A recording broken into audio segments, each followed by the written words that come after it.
All right, the first hint of the great pause is finally here. We'll take a look at what this means. The new Abra Trade is finally live, and we have Abra product specialists here to talk about what's new and what's next. Hopefully, we'll get to some of your burning questions as well. All right, it's time for Money Talks. Let's do this.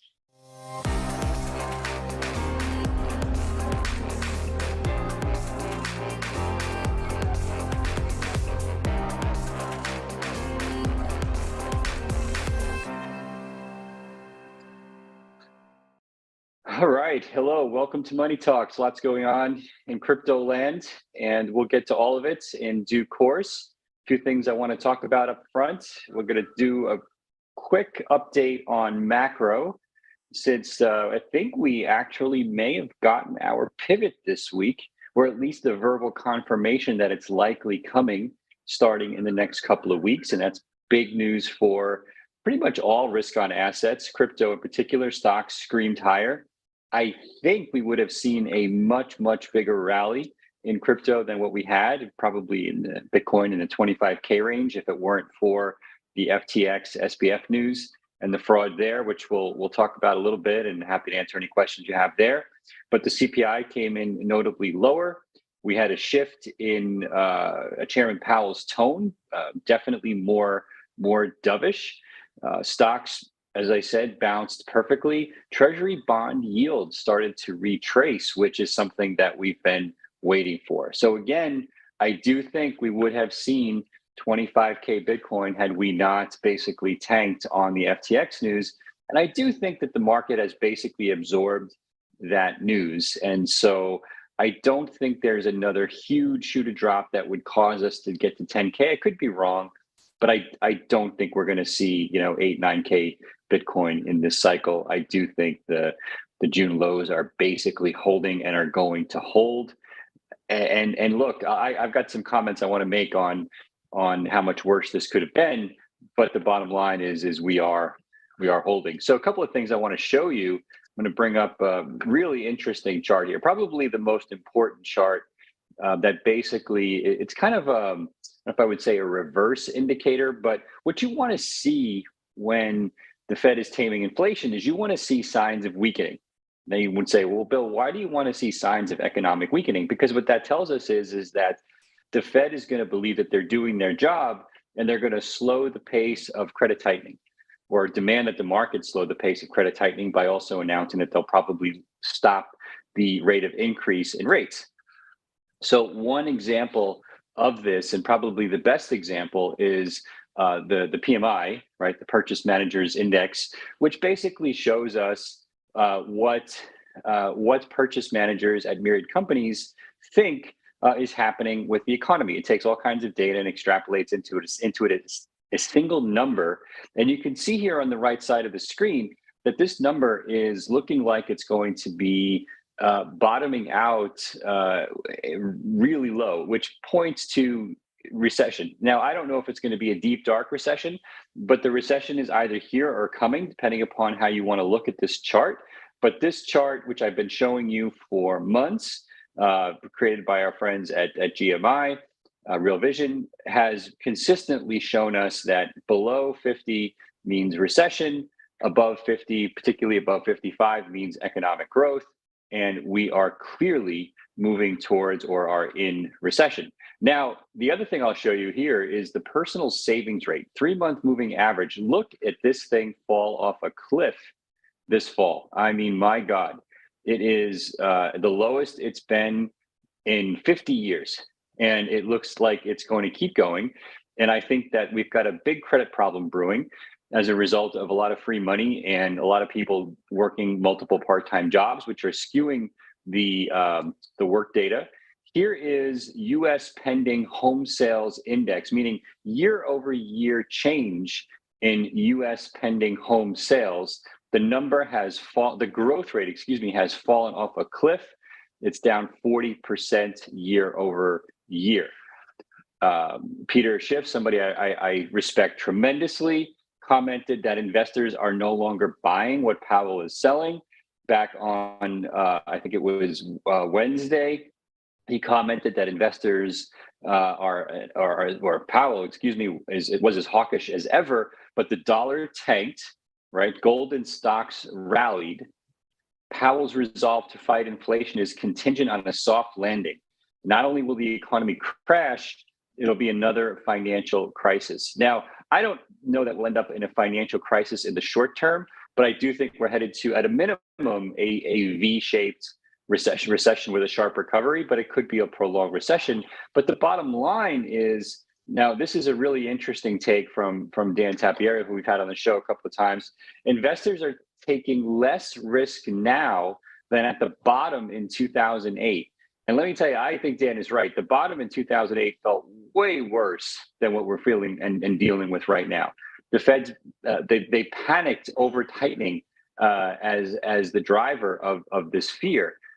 Consumer demand drop coming, but so is the new liquidity spigot, right? That's the great pause that we're alluding to. Time to load up on long duration, risk higher assets. And he seems to allude to, in particular, Bitcoin, and for myself, Bitcoin and Ethereum. So look at this investor risk appetite, right? And you want to be greedy when others are fearful, and fearful when others are greedy.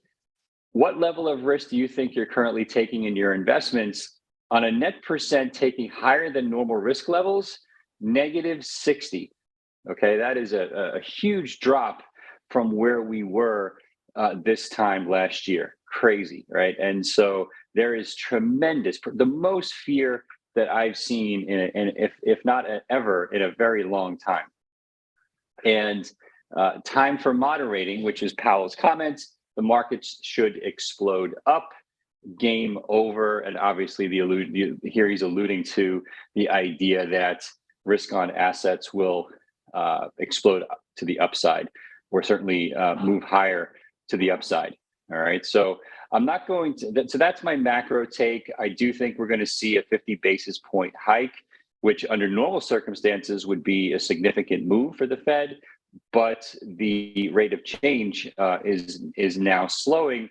And at the margin, that is extremely bullish for risk on assets. And we will see a slower loosening of credit going into Q1 and Q2, which is something we've talked about for the last few months on Money Talks. Okay, so there shouldn't be a big surprise for all of you there, but again, important that we highlight what's really going on. So thanks, Dan, for sharing your comments. We love sharing those back to all of you. All right, and so let's see, what else did I want to talk about before we get to new Abra Trade? I'll go to the chart for a second. I haven't really been paying, well, I pay attention a little bit to the charts, but I haven't been talking about them much here because there really isn't much to say from a technical perspective. Although one thing I wanted to point out today is that it does look like, right, we're basically consolidating right now for another move higher, which is something that I haven't been able to say for a while. If you look, we're consolidating at these, what was it? I'm trying to look at the date here. Let's see it on my screen. Oh, my screen share is in the way. So if we go back to these November 10th kind of lows, and then look where we are now, we've recovered almost 20% from those lows, and it looks like we're consolidating. Now, not a guarantee, but if we can fill this gap, right, back up to 1550, 1600 Ethereum, that is super bullish. And we've got a gap here, right? We seem to be consolidating, not as much of a recovery. We went from 1560 to roughly 1700, so a little under 10%, not as much as Ethereum, but that's what we would expect. Ethereum is more volatile in both directions, but it does look like we're consolidating after a recovery here, because we did not make a lower high. We actually got pretty much back to the recent swing low, which is pretty interesting, right? And so if we can again fill this gap up to 20, maybe 20,500, that would be super bullish. And I got to be honest, given all the negative news we've had, the fact that we're not seeing, 10,000 Bitcoin, as I said in regards to Dan's comments, should tell you something. No guarantees. We don't necessarily make huge price predictions here on Money Talks, but I got to tell you, to me, I'm actually feeling pretty good, better than I felt in a while. And I do think that the large amount of fear that we're seeing in the markets could act as more fuel for risk on assets, which should give Bitcoin and Ethereum an outsized, amount of capital to fuel another leg higher. We'll see. All right, so enough of that. All right, so I want to talk about Abra Trade. So as most of you know, if you use the Abra app, which I'm guessing most of you do if you're watching here, we did upgrade to a new version of Abra Trade. All of you should have it now. And I'm going to bring on Sonam Joshi from our product team to talk about what's going on with Abra Trade and what you can expect going forward. So let's bring on Sonam here. There we go. Hello, good morning. I think you're in California, so good morning, California. Hi, Bill. Good to be back. Hi, everyone. As of this week, 100% of our users are now on the new and improved Abra Trade, which is very exciting. And I'm here today to walk you through some of the features that you must be seeing in the app. First and foremost, market orders with a new look and feel to exchange any to any asset. So in terms of transactions, it could be a single order or it could be a multiple exchange with an intermediate asset to ensure that we're able to successfully exchange, between asset A to asset B. And all of these are going to be tracked in your transaction history. So you can go back and see what trades were executed and at what prices. But overall, our goal was to give you better liquidity, better rates, improved spreads. So hopefully you're seeing that in the app, which we're really excited about. The second feature is price safety, which is a particularly handy tool in volatile markets. So if you leave price safety on before you place the trade, we will ensure that the trade executes at a price that's not worse than 1 to 2% of the market price. Our goal is to keep this range pretty conservative, to make sure that you're protected from any extreme market volatility, but at the same time ensure that these trades are going through. But if the speed of execution is more important than the price at which it executes, you can disable price safety at any time. But we've been getting pretty positive feedback on the price safety tool, so that's been fun to watch. And then proactive recommendations. So in the app, if you're placing a trade, and we are able to proactively tell you where if we think that the order depth or the liquidity is not big enough, that the trade would not execute, we will actually give you proactive recommendations within the app to tell you how to adjust the trade so that the trade actually goes through. And it doesn't matter if your price safety was on or off, these recommendations would be provided to you nonetheless. And lastly, but not least, Abra USD. I know Bill has covered that before on Money Talks. There's a full FAQ article as well. But at a high-level recap, it's the new name for your TUSD, USDC, and PAX balances on Abra. And by consolidating these into one Abra USD, we're hoping that any action that you take on the app, trading, interest earning, borrow, deposits, withdrawals, all of this become much easier to manage. You can still withdraw any of these three assets onto the app. They'll just show up as Abra USD.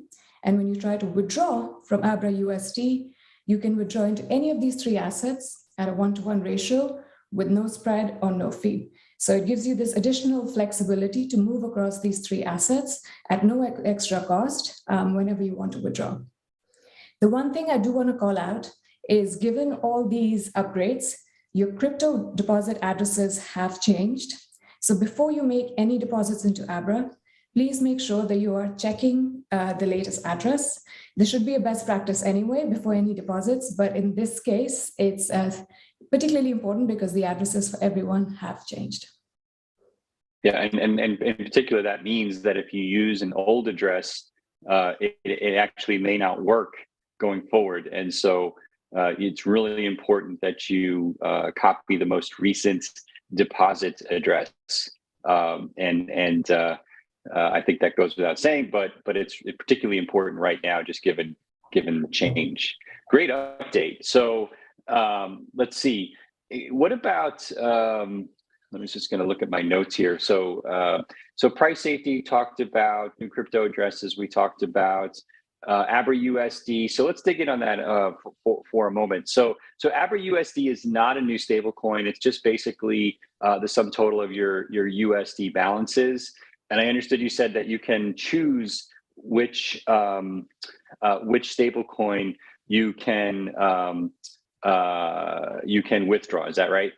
That's right. So just as an example, if before the upgrade, you had $100 in USDC and $50 in TUSD, those will then be consolidated, and post the upgrade, you should now see $150 of Abra USD. Now, if you wanted to add additional $10 of TUSD, you can still do that. That'll just show up as $160 in Abra USD. Now, at the time of withdrawal, when you go onto Abra USD, you'll automatically see the 3 coins listed: USDC, TUSD, and a USDP PAX. And you can decide with that $160, do you want to take all of them out in any of the 3 assets, or do you want to mix and match across the board? You can take out 160 all in PAX, which is an asset that you might not even have had before the upgrade. So it gives you so much flexibility to freely move across any of these 3 assets when it comes to withdrawals. Yep. So that begs the question, of course, why we would do this. And basically, it's for 2 reasons. Those of you who want to know why we would even introduce this idea of Abra USD, this does really 3 things for you. The first is it enables you to do one-to-one withdrawals without having to worry about the conversion or trying to trade. Meaning, if you deposit USDC and you want to withdraw in true USD or in USDP, which is the Paxos dollar, you get one-to-one outputs versus the input. Meaning, it doesn't matter whether you deposit USDC, you can withdraw exactly the same amount in any of the 3 stablecoins. And it doesn't matter which of the 3 you deposit. Again, you get any of the 3 out, one-to-one, no spread. So that's a big deal. All right. Most exchanges will charge you for that. And there's also slippage when you want to trade something that might have less liquidity. All right. And so we don't ping you for that. The second is, when you're trading, you don't know, or you don't have to know, how we're sourcing the dollars in the background for your trade. So in other words, let's say you have true USD or USDP, which are a little less liquid maybe than USDC. When you trade, we're actually using whichever stablecoin is most beneficial to you, and even using BUSD as well to make some of those trades. So again, you're getting the benefit of optimal liquidity in the background for trades. And as long as it's a US-based stablecoin like the 3 that I mentioned, you get all that benefit. And then the third benefit is when you're earning yield, we're optimized in Abra Boost for any of the stable coins, and we can use and move back and forth between these US regulated stable coins. We treat Tether USDT a little bit differently since it's not a US based stable coin, but you get all of these benefits via consolidating the balances under this one kind of Abra USD balance. So just wanted to mention that. Can you talk to us about what's coming next? I know we've got a couple of really interesting things going on in the background. Yeah, absolutely. So as this crew already knows, as we were launching market orders, we then wanted to move on to limit orders. So that's still in the works. We've started the scoping work to have limit orders come next. The other additional thing we're working on is adding new assets and tokens to the platform to continue providing more asset diversity on Abra. Now, that doesn't mean that tomorrow you're going to suddenly see hundreds of coins on the platform that you've never seen or heard of before. We still want to be really intentional and thorough about the quality of assets that we're bringing through. So it's unlikely you see a big influx of assets. It's going to be more sort of consistently seeing more and more liquid and trusted assets being added to the platform. But a lot of the infrastructure work that we've done in the background does make it easier to add more assets. So we've started the work on that. And we've also kicked off conversations on how can we eventually bring that to Boost and Borrow to sort of, spread that asset diversity across the portfolio. And then separately, we've also been working on our NFT product, to provide a very simple, seamless, and secure way of buying, storing, and selling NFTs. We'll share more details closer to the launch, but that's one that's, it's a big one and we're quite excited about that. That's great.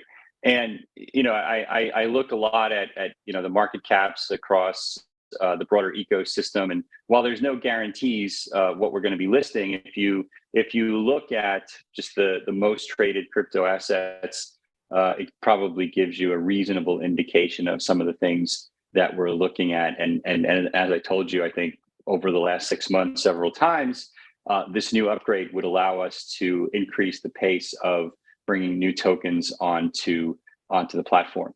Okay, so excuse me there, turn this off. We should talk about CPerks for a moment. I think as always, we're going to get a lot of questions today on CPerks. So Sonam, I know we're working on turning on withdrawals as a first step. Is that right? Yes, we had temporarily paused that while we were doing the migration of all the users. And obviously that was in a phased format, so that we didn't want to switch it on until everyone was done. So now that we've got 100% coverage for the new Abra Trade, we are now in a position to take that temporary pause off. So very shortly, everyone will be able to go back to being able to withdraw CPerks. The other thing I want to also call out is, I know we'd initially talked about enabling the trade of CPerks as soon as market orders launches. Obviously, at that time, we weren't planning the platform upgrade as well. So now some more work has gone into the upgrade along with launching market orders. So again, we wanted to make sure that that's done. It's working well. We haven't found any major bugs or concerns. The feedback has been positive. So we feel good about now being able to sort of think back on, okay, how do we sort of make sure that we're thinking about the liquidity and the trading aspects of CPerks as well. But I think just to call it out, just because I own Trade doesn't mean I just talk about CPerks and Trade and then other team talks about CPerks and some other product. We think about CPerks as a big holistic strategy. So it's about, it's about how do we think about the right Abra Perks program for our users. So it entails thinking through the liquidity and trading of CPerks. It also includes how do we, for our CPerks users, provide more benefits when they are on trade or boost and borrow. It's about how do we incorporate CPerks with NFTs? How do we integrate the rewards program of CPerks with our credit card? So it's a full strategy conversation. It's got a lot of different arms, which is why it takes a long time to sort of discuss and work through that. But our goal is for CPerks to not just be another token that you own, but something that provides continued utility. So now that a big chunk of the infrastructure work is done, all of those conversations are now actively resumed. And as we're starting to launch additional products, you'll start to see CPerks come more and more through. Yep. Yeah, I'm particularly excited about some of the stuff we're doing in the NFT front. It's something that we've been spending a lot of time on. Our travel plans changed a little bit, so we were hoping to have Julian on this week, where we would be together. That didn't pan out for travel reasons. We're thousands of miles apart. So anyway, we'll work it out to get together very, very soon. That doesn't mean that the work isn't continuing in the background. Lots of things going on the NFT front, and so that's one area where I'm really, really excited about what we're doing, and also excited about how it's going to integrate with CPerks. The withdrawals will allow you to trade on DEXs like Uniswap that support CPerks.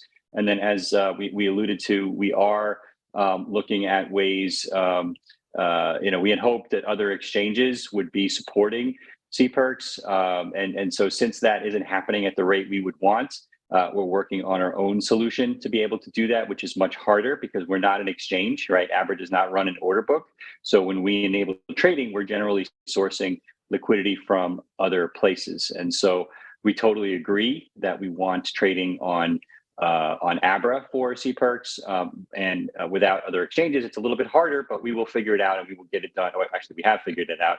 We're going to bring it to you. It's just going to take a little bit of time. Okay.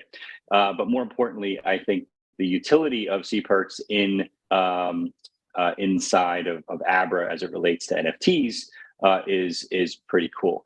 Yeah. So we've got that. And still getting, let's see if there are other questions here. Anything else, Sonam, that you wanted to mention? No, I'm happy some questions here. Take it to questions. Okay. So let's see, people talking about the price. Somebody asked if we're making our own order book. We have no plans for that.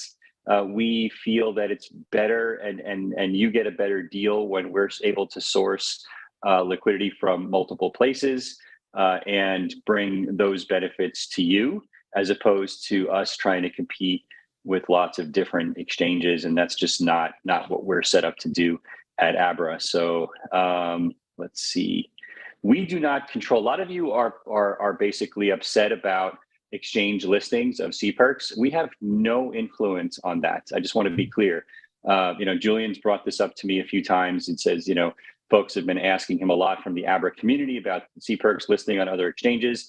I know I've sat in on the conversations with the exchanges with Julian. These conversations are ongoing. We do not make the decisions. If we did, CPERCs would be listed all over the place, but it's not up to us. Okay.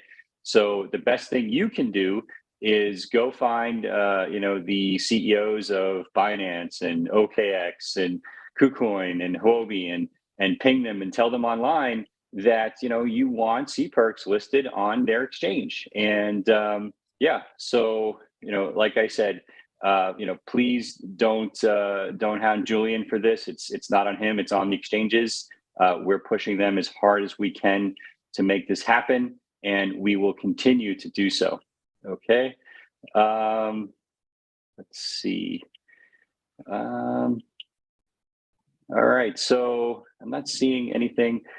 So somebody was asking about wallet recovery. So when you join Abra, you have the option upon install to recover a previous wallet using your ID and your personal details. The app walks you through the process. So if you didn't click recover, you're going to need to reinstall the app and restart the recovery process and click on recover the next time you do that. All right. Let's see. Somebody asking about whether we have figured out pricing, meaning our limit order is going to be free. So I don't know if you want to comment on that. They are unlikely to be free, but our goal is to sort of optimize for the right exchanges and the right pricing across the board. And the reason that we have these multiple exchanges is, again, to be able to find the right spreads to make that happen. So I think what we're always going to strive for is competitive rates. I think with limit orders, we're also thinking about making the fee visible. So it's going to be very transparent. You'll see exactly what was the price that you wanted the trade to exchange on, what was the spread or fee that was added, and then, what was the final rate. So we'll make sure that you have visibility into that, but the goal will be to keep that competitive. Got it. And I wouldn't be surprised if it's at some point very, very soon, we're also potentially looking at paying those fees via CPERCs. So if you use limit orders, you would hopefully be able to use your CPERCs as the fee for trading, whether it's for market orders or limit orders going forward. So stay tuned for that as well. No timeline for that, but it's definitely something we're going to be doing at some point. Okay. All right. So I think I'll let you go there. I think that's it. Thanks for the awesome updates. We really, really appreciate it. Getting some thank yous here online that people are liking the new Abra Trade. So well done to you and the team. And we'll have you back on very soon to talk more about some of the upcoming updates. Absolutely. Thanks, everyone. All right. Take care, Sonam. All right. Thanks to Sonam for joining. We'll take a couple more questions here before we call it a day. Let's see. Steve is asking, will Abra reinstate an earn style yield program in the future without going through the accredited investor route? And the answer is that is something we would love to do. It's a legal issue. It's not an Abra business decision. It's an Abra legal decision, just because of the way we're transitioning to Abra Bank, which I've talked about in previous episodes. And so stay tuned for that. We would love to be able to bring all retail investors in an earn style yield program.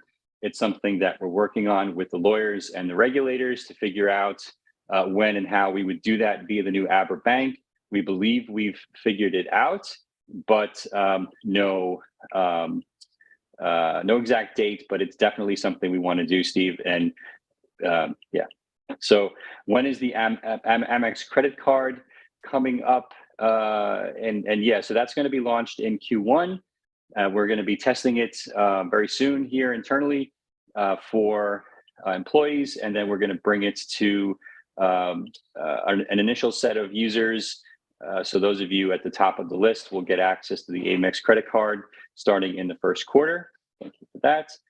I will tell you that it was a big project to move to the new Abra Trade platform. And that has definitely caused us to push out some of the dates on some of the other things. But it's absolutely essential that we do this right. And I think the Abra team did a fantastic job. You notice there was no real downtime. I haven't seen any real bugs. A lot of companies, when they do these changes to their trading systems, they have the system down for 6, 7, 8 hours at a time. And we did a huge, massive upgrade, and most of you didn't see a minute of downtime. So that's very hard. It's a big deal, and so kudos to the Abra team for that. But these things do take time to get right. We're talking about real money here. Yeah. So Paul asks, are we planning on giving extra interest and boost for graduated CPERX holding levels ever again? Paul, I'm going to reserve the plans for CPERX for another time, but I'll say I would be surprised if it didn't happen. But that's a little bit of a vague answer. I agree, but I would be very surprised if it didn't happen. Okay. Somebody's asking, will the Amex credit card have a pre-approval prompt? So I think the right way to look at it is you're going to have your crypto balance and you're going to have your credit balance, right? And they're both going to influence what you qualify for. So probably not like a pre-approved message on the screen, but probably kind of a one click where you click somewhere. You may provide, one more piece of information if we don't have about you, but you'll get a kind of an on-screen, I would assume, approval fairly quickly in that process. Okay. So I already talked about using CPERX as trading fees in the future. Thank you, Sonam, for the great update. Yes, thank you very much. Appreciate the comments. Somebody asking about, commenting on CPERX being down 80%. Well, look, all of crypto is basically down 80%. So show me, any utility token that's not down more than 65% this year. So I mean, look, we're in this macro environment. We've seen it before. I suspect with the utility that we and others are working on, and the Crypto Banking Alliance is working on for CPERX, it will move with the broader markets. I don't hold CPERX specifically to make money right now. I'm holding on to it based on the utility and the things that I think we're going to be able to use it for in the future. All right. So I've told you all many times, I'm making a very long-term personal bet on CPERX. I've bought a lot myself. No interest in selling it at all anytime soon. So whether we turn on withdrawals or not doesn't matter to me, but we will be turning them on for those of you who want that. Okay. Let's see. Yep. As we said, we are going to be turning it back on for withdrawals. So don't mind the questions, but I'm not going to repeat the same answers again. All right. I'll take 2 more questions. So I'm trying to keep one of the comments we got was the shows were getting too long. So we're going to try to keep the shows down to 30, 40 minutes for a few weeks and see how that goes. Crypto Panay asks if Abra and Binance are partners. Yeah, we do use Binance for some things. We work with other companies too. We work with Fireblocks and we work with Bittrex. So we have a few partners we work with, and Binance is one of them. Let's see. If I already have a traditional Amex card, does that move to Abra? No, it's a new card. So you keep your existing Amex card and you will get a new one. All right. David asks if there's any plans for an Abra debit card. David, there are way out next year. So it's not something we're going to be doing in the very short term, but it's definitely something that I want and we've looked at. All right. So I'll take one more question here. Let's see. CPERX listings, already talked about that. I went back and I was watching 4-year-old Bill interviews. Wow, sorry to hear that. I hope you have better choice of content in the future. But where does CPERX's order book come from? Well, right now, the only place you can trade CPERX actively is on Uniswap. And so that's one of the things we're working on, since we don't actually support Uniswap inside of Abra, is how we can potentially use that liquidity to enable Abra Trade and basically save you from having to pay those gas fees. Again, we haven't completely figured that out yet, but it is something that we're looking at and expect to bring to you at some point. All right, so I'm going to stop there and ask you all to thank Sonam again for joining us and giving us the great update on Abra Trade.